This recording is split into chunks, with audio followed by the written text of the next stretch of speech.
shoes and out the door. 5, I'm alive. 6, 7, 8, feeling great. Hey everybody, welcome back to the Beyond Your Wildest Genes podcast. I am your co-host today, Dr. Mike Akinfora, and today I have with me Dr. Michael Breus. Michael, how are you? I am excellent, Michael. How are you? I am fantastic. It's beautiful here in the People's Republic of New Jersey. Let me read Michael's bio, and then we're going to get right into it. He's written a phenomenal book called The Power of When, but I just want to give you a little background on Michael. Michael J. Breus, Ph.D., is a clinical psychologist and both a diplomate of the American Board of Sleep Medicine and a fellow of the American Academy of Sleep Medicine. He was one of the youngest people to have passed the board at age 31 with a specialty in sleep disorders and is one of only 163 psychologists in the world with his credentials and distinction. Dr. Breus is on the clinical advisory board of the Dr. Oz Show and appears regularly on the show. In addition to his new book, The Power of When, Dr. Breus is the author of The Sleep Doctor's Diet Plan, Lose Weight Through Better Sleep, a groundbreaking book discussing the science and relationship between quality sleep and metabolism. And his first book is Good Night, The Sleep Doctor's 4-week program to sleep better and better health. An Amazon Top 100 bestseller, has been met with rave reviews and continues to change the lives of readers. It is now available in paperback as Beauty Sleep. Look younger, lose weight, and feel great through better sleep. Michael, welcome to the show. Thanks for having me. I'm excited to be here. That's awesome. So could you give folks a little background story, and you could tell people about your journey? I'm happy to. So I have a PhD in clinical psychology, and I'm board certified in clinical sleep disorders. So I did something a little bit different. I actually took a medical specialty board without going to medical school, and I passed. And so that's why there's only 160 whatever of us that have ever done that, because just not a whole lot of people have had the opportunity or the stupidity maybe to try to take a medical board without going to medical school. So I'm an actively practicing sleep specialist. I have been for the last 17 years, and I work in conjunction with physicians, and we treat everything from apnea to narcolepsy to insomnia, kind of all of those areas. But my specialty turns out to be insomnia. The whole impetus for the new book, The Power of When, actually came from working with my patients. So if you don't mind, I'd like to tell the story of kind of the one of the patients that really was kind of the seminal, area that kind of brought me forward to this idea. Fire away. So I had a patient come in about 3 years ago, maybe a little longer, and she said, I've tried all the stuff that you've been talking to me about. She had been a patient of mine for, a couple of weeks. And quite honestly, my techniques were not working, not even close. And so I'm like a dog with a bone. I really want to figure that out and kind of make sure that people are doing well. Because generally speaking, my techniques work really, really well. And so I said, all right, well, let's get back to basics here. And she said, well, look, Dr. Breus, it's not that I have a hard time falling asleep. And it's not that I have a hard time staying asleep. She said, I sleep at the wrong time. I said, the wrong time? I'm like, hold on a second. Let's kind of delve a little bit deeper into that idea. And so she said, if it was up to me, I'd go to bed at 2 and I'd wake up at 9. And then I'd be perfect. And so, I had heard of people having what's called shift work sleep disorder, right, where you work at night and you sleep during the day, but that wasn't this. And then I had heard of people having what was called delayed sleep phase syndrome, where their body had kind of forced them into a different desynchronous schedule. And then I also knew that I had 2 teenagers at home. And both of my teenagers actually would love to be on this woman's preferred schedule because that's what teenagers do, right? Yes, they do. They like to stay up late and they like to sleep late. And so I said, I don't think you have insomnia. I said, I think you've got something else. And I said, would you feel comfortable with me calling up your boss and talking with him about you changing your work schedule? And she was like, well, I'm about to get fired, so you might as well. And I thought she was kidding. And when I called her boss, she wasn't kidding. So I talked to the boss and he said, look, let me tell you, I'm not very happy with her performance. Things aren't going well. And so, I need to come up with something or she's not going to have a job any longer. And I said, can she just come in about 2 hours later and leave about 2 hours later? And he said, I'm willing to try anything at this point. I said, good, let's do that. I'll let her know and I'll call you back in a week. Called him back in a week and he said, I don't know what you did, but she has changed completely. She's showing up at the new time. She's participating in meetings. Her work product is fantastic. He's like, she's a changed person. He's like, what did you do? And I said, I didn't do anything. You changed her work schedule and made it more consistent with what I think is her chronorhythm. So she was an outlier, if you will, for what I call a wolf, or a very big night owl, right? So many people out there may have heard of the term early bird versus night owl. Mm-hmm. And so that's really what chronotypes are. And so we started to wonder, so I was calling her back to tell her the good news, and her husband got on the phone and he said, I don't know what you did, but I like my wife more. Right? That's a good thing. Yeah. Well, that's a pretty strong statement, right? I like my wife more. And I thought, that's interesting. He said, she's getting along better with me. She's getting along better with the kids. He said, the whole thing is working out much, much better for us. And I was like, wow, okay. So I'm like, that's fascinating. So what I learned, which was equally as interesting, is that she started to notice that while she was at work, there were certain activities that she found that she did better at certain times of the day. Like, she was kind of finding what she called her time zones. Mm-hmm. And so she has her own personal time zones, right? And so not only was she a super duper night owl, again, wanting to stay up until 2 and sleep until 9, but inside her day, she found that there were certain times that actually made more sense to do certain things. She was better at them. And so I said, this is fascinating. So I went into the literature and I found over 300 studies showing that this is something that is very, very real, called chronotypes. And but what was fascinating to me was I didn't feel like that the current assessment was accurate, because all it ever assessed for was, were you an early bird or were you a night owl? But what about everybody in between? And what about people who didn't sleep so well, who were my true insomniacs? And so I said, well, there's no assessment tool for this, then I'm going to create one. And so I started looking at all of the literature and developing my quiz. And so for people out there, if you want to learn what your chronotype is, if you go to thepowerofwhenquiz.com, and that'll be in the show notes, mm-hmm. You can learn which one of the 4 different chronotypes you are. Now, that's all fun and interesting, and it's like, oh, that's cool. But what I've done that's taken it one step further is, once I know your chronotype, I know what your hormone distribution is during a day, because I know when your body wants to wake up and when your body wants to go to sleep. And hormones run on a very predictable schedule. We know when cortisol generally is high, we know when testosterone is low, when melatonin is high, things like that. And so what I did was I took 50 different daily activities and I said, what hormones do I need for these activities? And then I matched it up and it fell into sync perfectly. It was like a lock and key. It was unbelievable, Michael. And so that's how the power of when came to be. And so not only do you learn your chronotypes and learn when you should be going to bed and when you should be waking up, but you also learn when's the best time to have sex, eat a cheeseburger, run a mile, you name it. I love that. Couple of things that you said. Chronorhythm. Uh-huh. Just describe that briefly for our audience. Sure. So a chronotype is a categorization, right? Whether you're a wolf or a lion or a bear or a dolphin, and we'll get into that. The chronorhythm is the actual circadian rhythm that's going on in your body. So there's a little clock inside your brain that kind of runs the schedule. The way I think of it is, Michael, you said you're from the great, or you're living currently in the great state of New Jersey. Is that correct? That is correct. So I'm assuming that you've been to Grand Central Station before? A couple of times. Okay.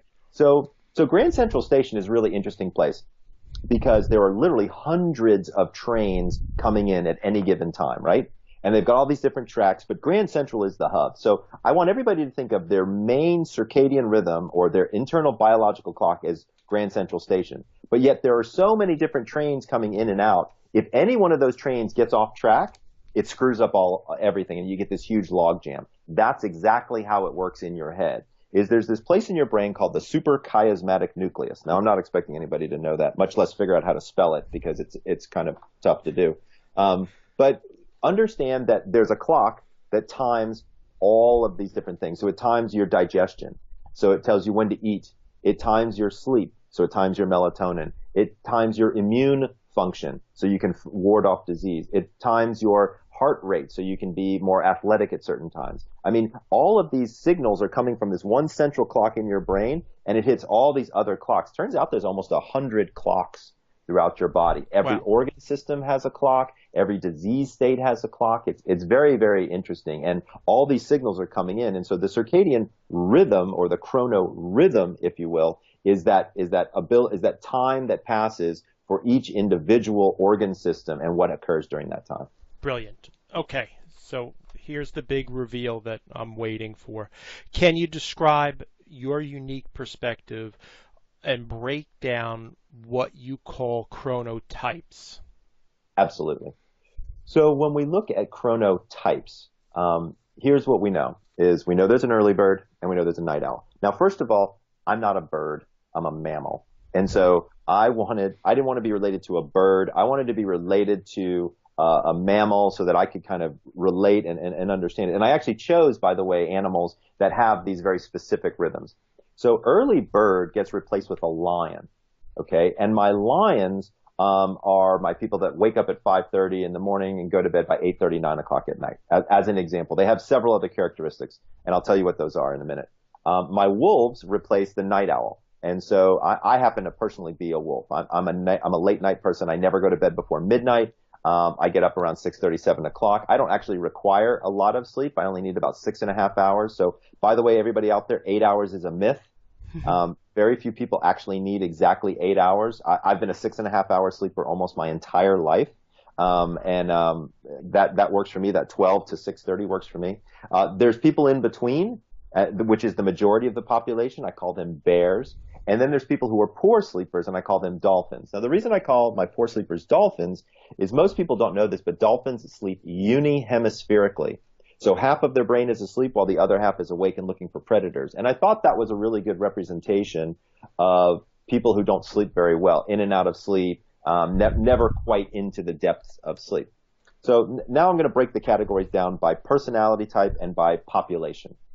So lions represent approximately 15% of the population. My lions are my COOs of a company. They're my leaders. These are my type A personalities who start a list every morning and they check things off their list as they go throughout their day. And by the way, they don't like to go from the first item on the list to the middle of their list. They like to go from the first item to the second item to the third item to the fourth item. They're a little bit on the anal compulsive side, if you will. But they're very, very productive. And lots of people out there want to be a lion. That being said, lions don't have it as easy as you might think. Lions have a difficult time socially because they're exhausted by 8:30 at night. I mean, they've been up since 5:30 in the morning, and so for them, they oftentimes have significant social issues. Meaning, they can't go to dinner and a movie because they're asleep by the time the movie's on. Right? they're not. So it's not all fun and games being a lion. Bears represent about 55% of the population. That's the largest group. 1 out of 2 people is actually a bear. And bears are great. Bears have a tendency to be more extroverted. Bears have a tendency to be kind of good, go with the flow kind of people. Bears get work done. Bears have a good idea of what work and life balance looks like. They kind of like to work hard and play hard as well. And bears are the fun people to sit down with at lunch, right? And so they're the ones who are telling the funny story or know the office gossip. Bears are really good friends and have a tendency to be really loyal companions. Wolves, like myself, we're the night people. And we, believe it or not, tend to be very introverted. But interestingly, we have a creative outlet that usually helps us out quite a bit. We have a tendency to be the artists and the musicians and the writers and the actors of the world. And so we let our inner creativity out in different ways as opposed to being extroverted at a party. And by the way, we don't like to show up at your party until 11 o'clock at night because that's really when we get going, right? We hate mornings. We don't like to eat breakfast. We're miserable in the early morning. Like, it's best if you just don't even speak to us until about 10 o'clock. And but if you wait, you're going to see something really interesting. You'll see a lot of creativity. You'll see a lot of interest, a lot of intellect, and things like that.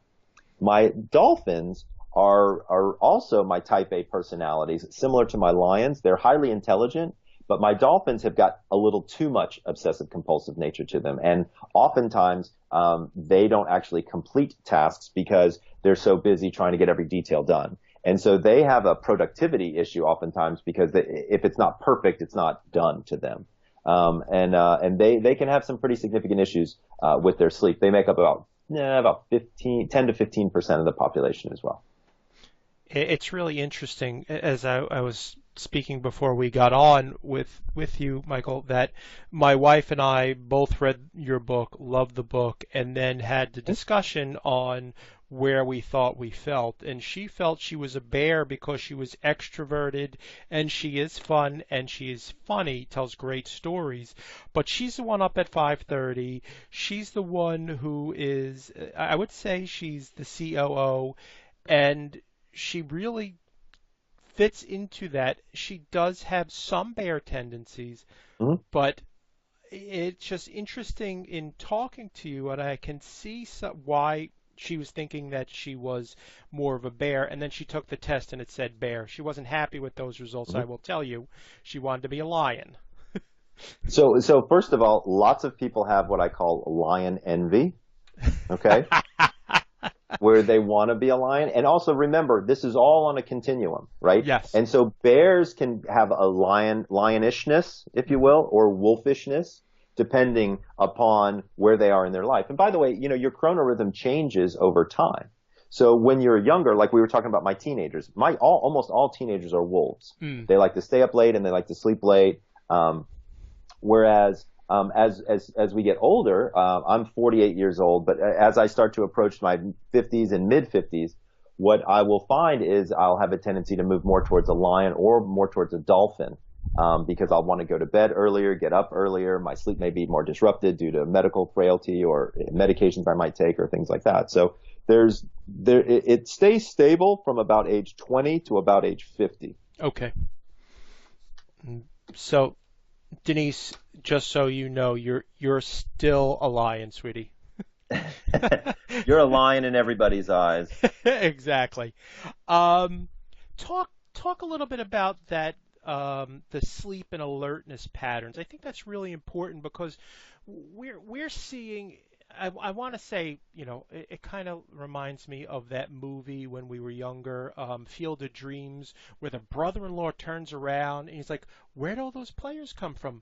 That's what I feel like what's going on with sleep. Like, nobody talked about sleep, the machismo, I'll sleep when I'm dead, I've got stuff to do. Right. But what you're saying and what makes sense, and more research is out there, is how important sleep is. And obviously, for these chronotypes, sleep is completely different. So could you talk about that a little bit? Absolutely. So sleep is the anchor, right, to almost everything. I mean, I would argue that you've got all these people out there now talking about wellness. I would argue that, in fact, you can't have wellness without good sleep. Absolutely. I mean, the data is very consistent that sleep and sleep deprivation affect diet, your ability to gain and lose weight. Even your food choice is directly affected by sleep deprivation.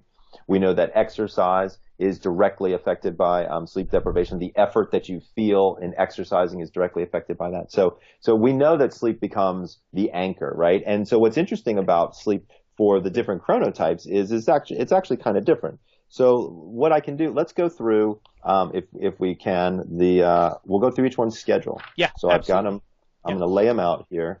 So my lion, right? So my lion is the person that wakes up around 5:30 in the morning and goes to bed, usually around, quite honestly, maybe 10:30 at night. I mean, that's lights out, head to the pillow, that kind of thing. They're done. And quite honestly, the last probably hour and a half to 2 hours that they're awake, don't bother discussing anything important with them because, quite frankly, they're not going to get there. Their brain is kind of, melted by then. Yep. My bears will actually wake up around 7. So big difference between a lion and a bear. Lions wake up around 5:30ish. Bears are waking up closer to 7. But my bears won't go to bed until 11:30 in some cases, right? So they fall more into the general schedule. By the way, it's a bear's world. There's most social schedules are built around a bear and their tendency to be awake or asleep at particular times. Because again, there's so many of them. 1 out of 2 people is a bear. Sure. Wolves have a tendency to wake up, 7:30, maybe even closer to 8, all depending upon their job, right? So if your job is forcing you to get up at a particular time, well, that's a different story. And by the way, wolves don't go to bed until midnight.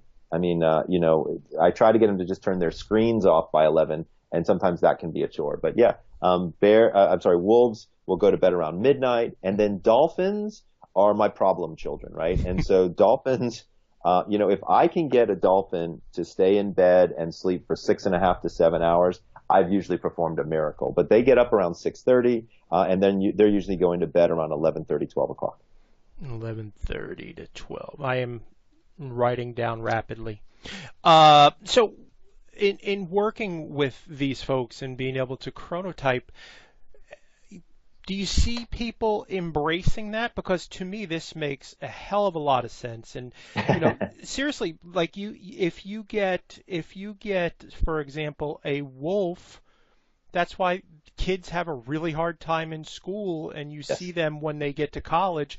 You happen to notice that they are all taking 11 a.m. classes. Yeah, and you're exactly right. And so it's quite fascinating to kind of see how people adapt, if you will. And some people, like that patient I was telling you about before, she had a really hard time because her whole world was, her boss wanted her at the office by 8, and that just wasn't going to work for her. And it's hard because, as an example, as a wolf, sometimes people think I'm lazy, right? They're like, well, why do you get to sleep until 7:30, 8 o'clock? And it's like, because if you want me to produce exactly what you need me to produce, then you need to allow me to do that at that time. And people have been adopting. It's interesting because people will adopt the sleep schedule first, and that's where I always tell people to start. Interesting. Yeah. Start with getting your sleep as close to this schedule as you can. Obviously, you got to get your boss's approval or your spouse's approval or what have you. That's good. Mm-hmm. Go ahead and get that. And then I have them adopt the sleep schedule first because, quite honestly, it's not fun to try to fool Mother Nature. I mean, it just doesn't work very well. This is a genetically predetermined aspect of your life. It's all based on something called the PER3 gene, which is a clock gene that is in your genetic makeup, and it actually tells your brain how much sleep you need and when you go to sleep, which is kind of fascinating. But it absolutely is probably one of the hallmarks of it. And if you start with the sleep, then all the other things seem to fall in place because it represents the anchor. Because once you awaken, that's when certain hormones are going to kind of kick in. Once you go to sleep, that's when other hormones are going to kick in. So it's really all based around the sleep. Fascinating. And I look at myself as a bear with some wolf tendencies. I would stay up till 1 a.m, and as I'm now 51, I've pushed that back to where I'm in bed by midnight. I really don't have any problems falling asleep or staying asleep, but if I were left to my own, I would be up till 2 a.m, no problem. Yeah. No Yeah, problem. so you're definitely got some wolfishness to you. Yeah, I mean, I start seeing patients at 10 o'clock, and I'm very thankful for that, and I think they're very thankful for that they don't see me at 8 o'clock. Right. Well, and quite honestly, would you really be all that effective at 8 o'clock, My wife would tell you, not much. Yeah. I mean, my guess is, and so, I find the same thing with me. Like, I don't have, 8 a.m. appointments for insomnia anymore, even though my insomniacs are usually up by then, is because I'm not going to be as effective as I could be at that point. I need to be on my game, because, Absolutely. this stuff is, it's important. I mean, what you do, what I do, we always try to do it to our best ability because we're dealing with health here. We're dealing with human suffering and health, and it's, it's not something to fool around with, and so what I think of it is look at your levels of productivity, and you'd be shocked at how much better attention you pay to detail, how many better decisions that you make. All of those things are factors. It is amazing. Another thing I wanted to talk about real quick, one of my great passions is napping. Where does that I love fall it. in the continuum that we're talking about? So certain chronotypes are better to nap than others. So that's number one. Lions actually are great nappers because they've been up since 5:30 in the morning, and so finding a good time for them to nap. And I actually have an entire section of the book on napping, as a matter of fact. But as an example, we never want dolphins to nap, and the reason why is because they're already not great sleepers. And so if they start napping in the middle of the day, what we know is that it's going to make it much more difficult for them to fall asleep that night. Interesting. Where do wolves and bears fall in that continuum? So it's interesting, right? And so when you're looking at them in particular, what I would say is for lions, a nap time of around 1:30 for about 25 minutes would be perfect. Yep. For bears, that their napping is going to be a little bit later, maybe around 2 o'clock. And by the way, one of the things that people out there need to know is that somewhere between 1 and 3 in the afternoon, people get tired. And so the question becomes, well, why do people get tired between 1 and 3 in the afternoon? The answer is, in fact, there's a slight core body temperature drop that occurs biologically during that period of time. And that's a signal for your brain to release melatonin. And so you get a little bit of a melatonin spike between 1 and 3 in the afternoon. That is why you get tired. It's not that you had a big bowl of pasta for lunch or a piece of pizza or something like that with a lot of carbs, although carbs can make you sleepy. It really has more to do with the biology of it. And so somewhere between 1 and 3 in the afternoon is the best napping time. And of course, we know this from a cultural perspective because what happens in Latin American countries during that time? Well, everybody takes a siesta. Exactly, right? And that happens to be biologically driven, right? So bears can use that to their advantage and nap around 2 o'clock. Naps are not ideal for wolves, generally speaking, because what ends up happening is if they nap, they want to have a tendency to nap much later, like 4 or 5 o'clock in the afternoon, which is kind of like their 3 o'clock. Sure. And it makes them stay up even later. So if you're a wolf and you've got to get a nap, then stick to a bearish time around 2:15, and that's going to be better for you. I joke that, I'm like very similar to you. It's 6.5 to 7 hours, maybe tops. But if I take a nap and my naps generally run at least an hour to an hour and a half, I am stellar. Like I am the rocket scientist that I think I am after that nap. Yeah. Oh, yeah. And it depends on the length of your nap. Have you ever taken a nap and felt worse, not better? Yeah, it's usually when the dog's barking and it's like 20 minutes, and then exactly. it is, it actually feels like a hangover. Yeah, and so what happens is for some people, that's a little short, generally speaking. But generally for most people, if you nap longer than about 20, 25 minutes, your body goes into a deeper stage of sleep, and it's just harder to get out of that deep stage of sleep. And so you get what we call sleep inertia, which is just sort of this carryover of sleepiness that has a tendency to occur then. And so I recommend, generally speaking, a 25-minute nap. But I'm going to teach everybody here today a trick that I use with my Fortune 100 CEOs all the time. All right, well, we love takeaways, so lay that on us, please. So I call this a nap a latte. All right? So here's what you do, is you go and you get a cup of drip coffee, right? Because drip coffee has the highest caffeine content of any other caffeinated beverage, about 110 milligrams. You put about 2 or 3 ice cubes in it to cool it down so that you can drink it. You drink the entire thing very, very quickly, okay? And then you take your 25-minute nap. You will have reduced the amount of sleep drive that was making you sleepy. The caffeine is just kicking in. You're good for 4 hours, guaranteed. Very nice. I love it. That was fantastic. So, where can people find you in the world, Michael? I love the concept that you laid out there. We're coming to the end of the rainbow. Tell people where they can find you in the world, where they could find your books, and also please let them know again about the quiz. Absolutely. So if you want to take the quiz, which I recommend that everybody does, go to thepowerofwhen, W-H-E-N, quiz.com, and you can take the quiz. If you want to buy the book, it's available on Amazon, Barnes & Noble, all those great places. The book really gives you a lot of detail, and it'll tell you, the best time to have sex, the best time to drink a cup of coffee, the best time to eat a cheeseburger, you name it. The best time to ask your boss for a raise is in there too, by the way. Very good. And then if you want to just learn more about me and what I do, my website is thesleepdoctor.com. Beautiful. All right, I can't let you go without talking about when's the best time to have coffee. I'm sorry, you can't get off the phone. No problem. I need to know. Tell us all. Because all the time's the best time to have coffee, right? No, it's not. So here's what's fascinating is when you wake up in the morning, your adrenaline and your cortisol are at their highest level, because that's what actually pulls you in out of a state of unconsciousness and brings you into a waking state. You have to have high level of cortisol, high level of adrenaline. When you look and compare the powerfulness, if you will, of adrenaline and cortisol to caffeine, it's like comparing cocaine to weak tea, right? So caffeine is very low in terms of how powerful it is compared to these hormones that are already endogenous and in your system. So the very first thing that you should drink in the morning is not a cup of coffee. It should be about 8 to 12 ounces of water.